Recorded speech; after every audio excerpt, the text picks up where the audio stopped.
Greetings from पालकी auto hub. आज हम करने जाएंगे क्रेटा गाड़ी में एक चमकदार मॉडिफिकेशन। सो ये गाड़ी क्रेटा का बेस मॉडल है। दैट मीन्स इसमें प्री कंपनी फिटेड फॉगलाइट लग के नहीं आता, विच मीन्स पूर विजिबिलिटी इन चैलेंजिंग ड्राइविंग कंडीशन। तो इस प्रॉब्लम को सॉल्व करने के लिए हमने एक बहुत ही ट्रेंडिंग ब्रांड जेनॉम का Genom performance neo FL3 pro foglights install किया है। ये प्रोजेक्टर आपका 450 metres of extra wide coverage देता है और डुअल रिफ्लेक्टर टेक्नोलॉजी के साथ आता है। Highlighting feature about this product, ये आपका 24 मंथ्स वारंटी के साथ आता है। तो चलिए आगे बढ़ के देखते हैं ये आफ्टर इंस्टॉलेशन इसका रोशनी कितना है।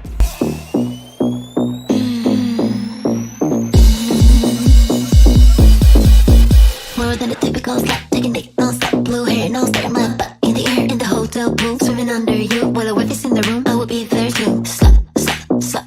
I can take a lot.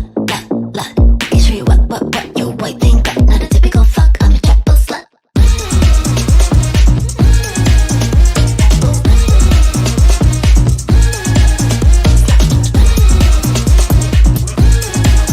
So that's it for the video. I hope you guys have enjoyed. See you in the next one.